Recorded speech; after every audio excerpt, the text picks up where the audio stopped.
New York, 1975. In 1975, the books were open after 20 years to start making people again. The commission sat down, all the bosses, and determined to have this happen. For the first time ever, Sammy the Bull Gravano tells his story. This is our thing.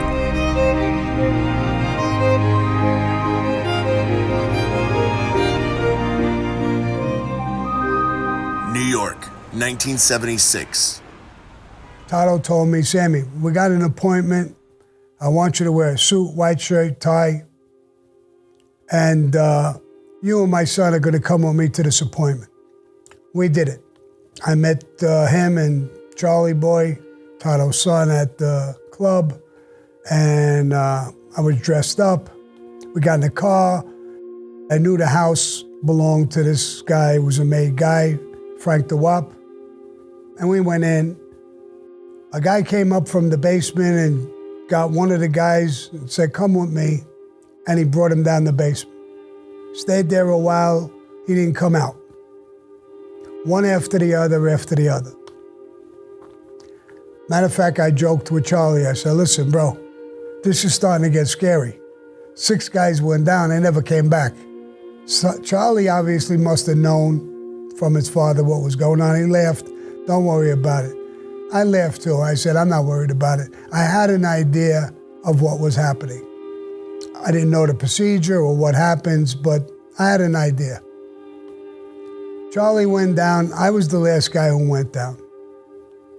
The guy who came up and grabbed me, hey, Sammy, how you doing? Good, good. He said, I'm gonna take you downstairs, he says. Paul Castellano will be standing, you know who he is, right? Yeah, of course. Of course I know who he is. He said, there's a chair next to him. You're gonna sit down, don't be nervous. Same thing, this may be the best day of your life. I was excited. I went down the stairs, old house, wooden stairs. The stairs were creaking. As I got down to the bottom, you could see the smoke coming out. It was a smoke-filled room. They must have had a pool table and some plywood on top, because there was the other guys, the other 9 guys sitting there, each of them sitting next to a captain. They were already made. I didn't know exactly that yet, but I walked over, I sat down. Paul Castellano says, don't be nervous. I want you to relax. He said, do you know everybody in this room? I said, no, not everyone. I know some of them, I don't know them all. Do you like the guys who you see?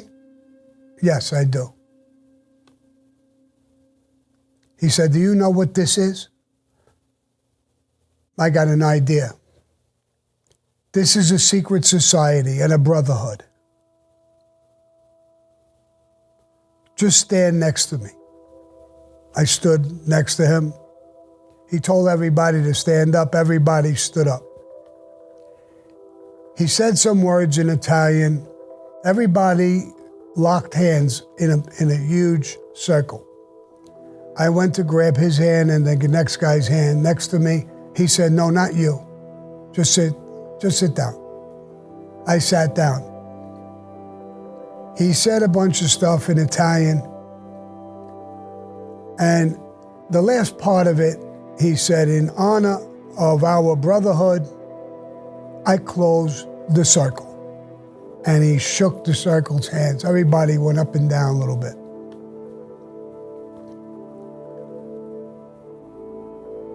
Then they all sat down. He turned around to me and said, get back up. I got back up. He said, would you want to join this secret society, this brotherhood? Yes, was my answer. It would be my honor to belong to this. Most of these people are idols to me. Being a member of them on this level was unimaginable to me growing up. He talked about a lot of things about our society. And then he said, in our family, our code is this comes first in your life. It's above God and country, your personal family. It's above your own personal life. You protect this and keep it secret for your entire life. Toto Arello was the guy who proposed me to become a MAID member. So he was my godfather. Paul explained that he is the representant, meaning the boss of the family. He now is going to be my father. He explained about an underboss. He explained about the role of a consigliere. And then there's captains. Each captain has a crew of MAID men and associates. He broke it down. He broke down things about what would be a death penalty. If you raise your hands to another friend, meaning a MAID guy, it's the death penalty. If you went with another MAID guy's wife, knowingly, you would die for that. Respect and honor was at the highest level. He asked me if I understood. I said, yes, I do. Then he asked me, he said, if you were asked to kill for the family, would you kill? On our orders, without question, without remorse. Yes. What finger would you pull the trigger? I pointed to my index finger. He took out a saint from his pocket. He says, I'm going to burn this saint in your hands. There's an ashtray. When I tell you, you crush it and put the ashes in the ashtray. Toto came over, and he was the one who was going to prick my finger to make it bleed and to rub my blood on that saint. He lit it on fire and put it in my hand. He said, juggle it back and forth. I did, so that you don't burn your hands. I did that, I burnt my hands anyway. But I didn't feel any pain. One of the things he said, if you betray this oath in any way, shape, and form, may your soul burn in hell like this saint is burning in your hands. Crush it. He moved the ashtray, I crushed it in my hands, and the ashes went into the ashtray. Toto said, kiss the boss on both cheeks. I did. He told me to kiss Toto on both cheeks. I did. Toto said, go around the entire table and kiss each person, starting with Paul, the underboss, the consigliere, and just go around the table. I did that. He explained to me that there was 5 families in New York that were basically the commission. There was other families in other states and obviously in other countries. He locked in that circle again, but this time he made me lock in on either side with him and with Toto, and everybody else locked in. And he turned to me and says, as of this moment, you are now a friend of ours, a MAID member in our family. Anything that happened to you in the past, anybody you don't like, it's dead. We never want to hear it again. You're born as of today. Don't bring grudges into this new life. We won't do anything for any grudge or anything you have for the past. You're born as of today. I understood that. I nodded my head. We unlocked the circle, lighting up cigars and drinks and whatever. We celebrated for a while. Then we left the house in different groups like we came. Paul Castellano and the administration left first. Then each captain left with the guys who he brought there to become a friend of ours. I got into the car with Charlie and Toto, and we went back to Toto's club. Waiting by the club was Boozy, Frankie the Chico, other guys who were made members, and other guys who were associates who had a clue what was happening, but there would be no conversation about it with them. He introduced me to Frankie the Chico's father, Boozy, as a friend of ours. Toto explained to me that the only way to recognize a friend of ours, even if you know he was made, is a friend of ours who knows both of you and introduces you together. If you ever introduce someone as a friend and you didn't know it for sure, you were never introduced to him, or you made a mistake, it's the death penalty. Make sure with that. If you don't remember, then get introduced to the guy again, to somebody, the third party. Then I met Frankie the Chico and other guys. My friend Louis Melito was around, and some guys who were in Toto's crew who weren't made members, they quickly passed me by under their breath. Good luck, Sammy. We love it. Smiled and just quickly moved away. They knew the rules. I couldn't respond, as if I knew I was a made member to somebody who wasn't. I can never tell somebody who wasn't that I was a made member. I couldn't go celebrate, hey, I'm a made member today. That don't happen. It's a secret society. I still feel that everything I went through in my life, that might be one of the greatest days of my life. Getting married, having children, they were great days. But so was this. It ranked right up with that. The same way I loved my father, I loved Toto. And I donated everything I had, every drop of loyalty that I could give, I gave throughout my whole existence in the Mafia. My emotions, it was surreal. I felt I was walking on clouds. The possibility of this, I never ever imagined being one of the people that I idolized, that I respected. I didn't have any family members to push me in. I didn't have anybody.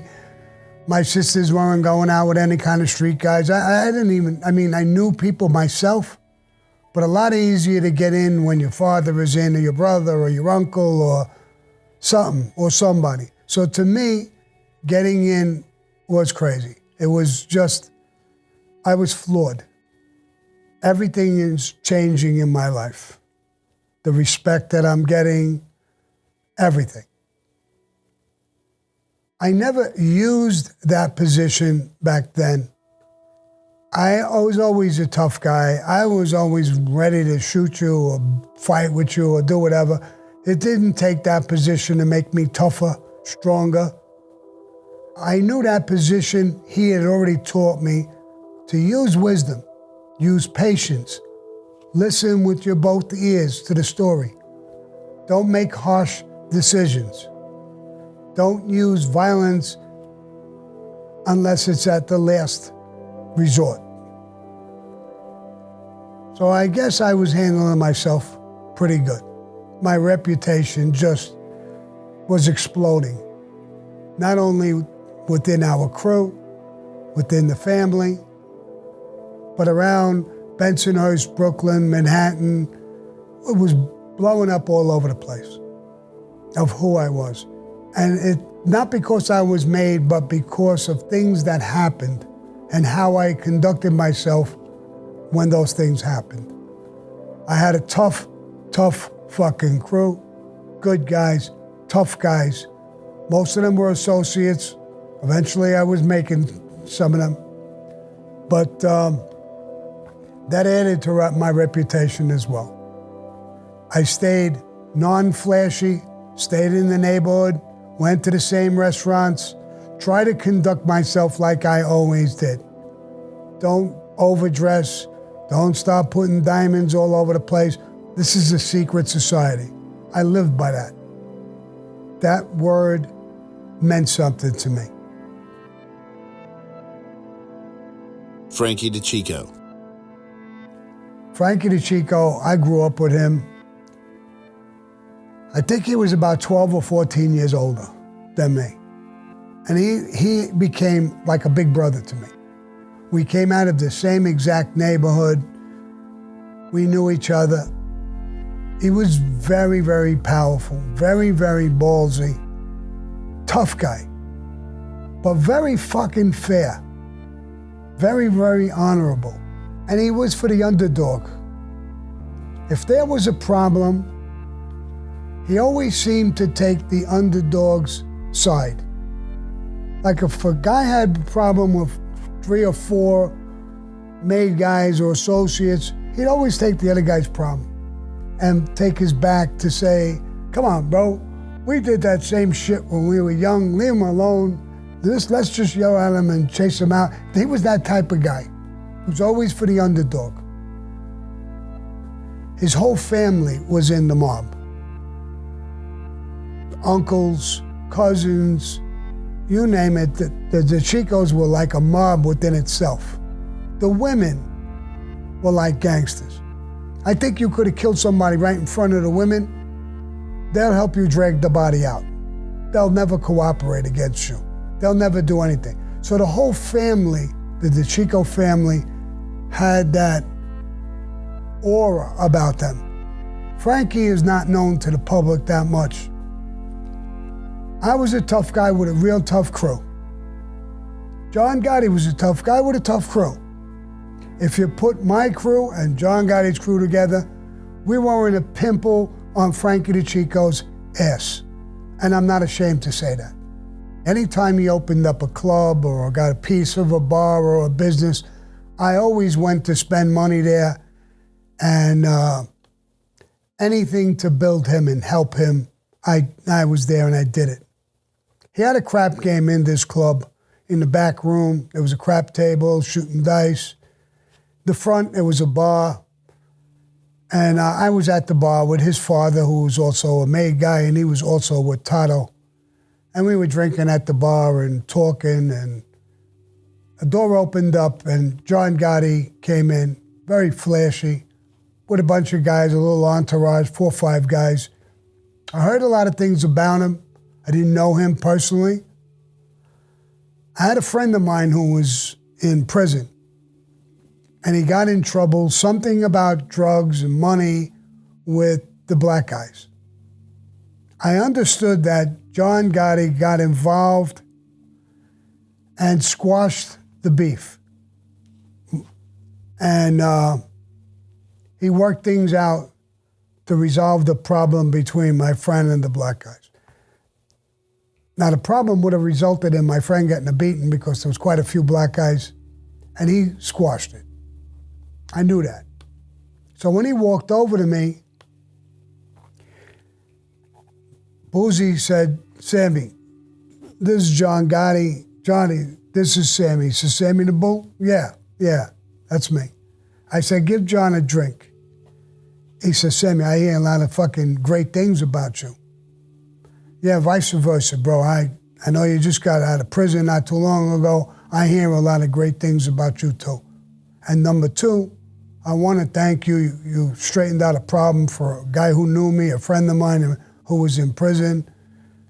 And he said, yeah, I took care of it. As soon as somebody told me that he was your friend, I stuck my 2 cents in right away. I appreciate it, bro. I appreciate it. And I hear a lot of things about you, John. Knows I'm not introduced as a friend because he's not made yet. So that's what I knew about John Gotti. That's when I met him. And it was probably, I think he got made in 1977, somewhere around that time. But it was about a year and a half after me. There was different times when I bumped into him or there was a problem and we were together. Then when he was made, I was introduced as a friend to him. So I got to know him better and better. But it started in around 77 and it went further from there. New York, 1977. I'm already a made guy in the Gambino family, super close with Tato. 1 year after I'm made, I become an acting captain. He makes me an acting captain. And I'm with him all the time. When I got transferred, he told me to be with him all the time. I'm with him like glue. So one day he says, Sammy, we got to go to Paul's house. Drive me up there. Okay. So we go up there and the maid lets us into the house and he's there. He's not as friendly as he always was, and just something, I guess, was going on. I didn't know what. Tato stood in front of me. I stood behind him. And after shaking his hand and saying hello. And he tells Tato, after Angelo Bruno was killed, the boss of Philadelphia mob, a war broke out between Angelo Bruno's cousin, who was a captain, a very powerful captain, Johnny Keys, and Phil the Chicken Man Tester. A little while after Phil the Chicken Man Tester was killed with a bomb in front of his house. He had brought Nicky Scarfo in as his gunslinger. Now the war basically continues between Nicky Scarfo and Johnny Keys. The commission, the New York Commission, has ruled for Nicky Scarfo to take over. Johnny Keys didn't agree with it, and the war is raging. There's a few murders back and forth. And now Paul is explaining what happened. He went to a commission meeting and they accused him of backing Johnny Keys on a sneak. He vehemently denies it. He doesn't even know what they're talking about. And they tell him 2 made members in the Gambino family, Pal Joey and Nicky Russo, was seen meeting with Johnny Keys in a restaurant. So that's where the accusation is coming from. Somebody reached the commission and told them about this meeting. Now Paul is explaining this. And when he denies it, they say, well, if you're not backing it and your people are able to meet with him, then we're going to make a commission hit. Very rarely ever done, where the entire commission agrees and gives a hit out. And they give it to Paul Castellano. It's your hit. You take him out. He's fucking fuming. Pal Joey and Nicky Russo are with Toto Arello. They are in a Jersey faction, but they're with him. And I'm a young pup, just became an acting captain. I'm just there to drive. I'm just there to listen, and I hear this going on, and it's an incredible thing. Toto says, I don't know nothing about it.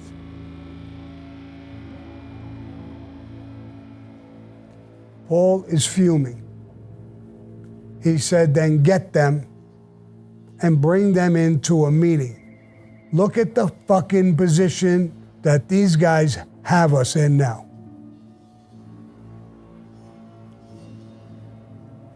We reach out for them. They come in, there's a meeting, another meeting. And this time we go to Paul again, Toto, me, Pal Joey, and Nicky Russo. We tell them a little bit about it. They're real nervous. But they said they bunked into him. They knew him for years. They're all old timers. And they just talked. There was, they knew about the war, but they didn't talk about the war with him, they're claiming. So anyway, we take them to the house. Paul is fuming again with them. He tells them what that meeting did and the position that we're in. They're literally begging him, Paul, we didn't talk about the war. We knew a little bit about it, just a word of mouth. We didn't talk about it with them. We didn't back him. We didn't say anything.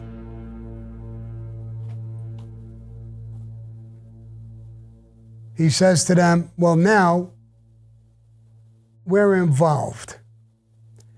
He kind of looks over Toto's shoulder, and he looks at me and says, Sammy, could you take out this guy, Johnny Keys? I'm dumbfounded. I know this is now a commission hit. I know how big this is. I know there's a war going on between two factions in the Philadelphia family. I don't know this guy from a hole in the wall. I never even heard of him, basically. But I answer Paul and say, I guess I could. I don't know where he stays, what he looks like, who he is. I would need some help in that respect. Do you need guns, money, or some shooters? No, Paul, I wouldn't need that. I have my own people I'm comfortable with. I just need direction, where he is, where he stays, what he looks like, stuff like that. He turns to Nicky and Joey and says, you're on the hit. You're under Sammy with this. Listen to whatever he says and do it. You know where he stays. Yes, we do. You obviously know him. Yes. And put Sammy on him. We leave the house, or I should say we're leaving the house. Paul touches my shoulder. Good luck. Be careful. This guy is no joke.